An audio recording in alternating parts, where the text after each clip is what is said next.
Okay, what are the JavaScript data types that we have? Okay, or we're going to work on. So we got 8 data types. First is the string, the number, the big int, the boolean, of course, the undefined, the null symbol, and the objects. Okay. So when we say string, of course, it stores or it represents text data. Okay. So for example, in here, let greetings rather is equal to or assigned ang value is hello world. Okay? So in here, next is the number.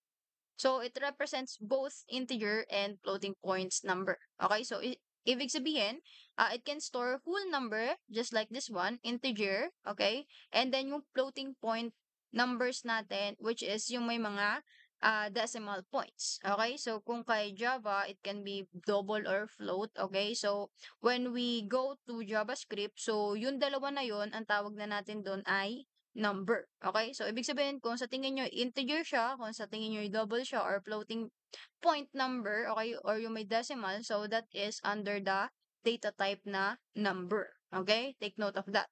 Now, next is big int. Okay? So, big int represents whole numbers larger than what numbers can safely stored. Okay? Ibig sabihin, yung hindi mo na halos mabilang. Okay? So, ibig sabihin, greater than 2 to the power of 53 minus 1. Okay? So, ganun yung number na hindi na masasabi nating int or hindi na natin masasabing float or hindi na natin masasabing number in short. Okay? Ang tawag na sa kanya ay big int ang data type. Okay? So, yun. Now, next is for the boolean. So, it represents a logical entity with two values. Okay? So, alam naman na natin yan which is true and si false, which is same goes with Java and other programming languages. So next is the undefined, okay, a variable that has been declared but not assigned a value has the value undefined. Okay? So yung variable daw na wala tayong inassign na value, ang tawag natin sa value niya ay undefined.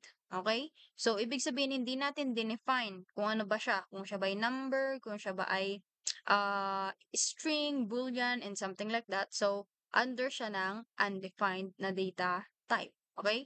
So, null represents an explicitly empty or unknown value. Okay? So, ibig sabihin, kung nagbigay ka ng value na null, okay, as the value of the variable, okay, so that is literally empty or unknown value. Okay? So, wala siyang ibibigay sa'yo unless yung literal na null as the value. Okay? So, next is the symbol. Okay? So, a unique and immutable data type often used as a key for object properties. Okay, so such as like this.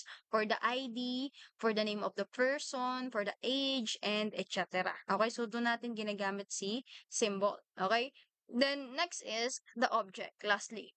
So it represents a collection of properties or yung tinatawag natin key value pairs. Okay, so pag nakita nyo ang isang variable ay nagko-contain ng multiple data, okay, property and value like array and like this one, the literal object, okay?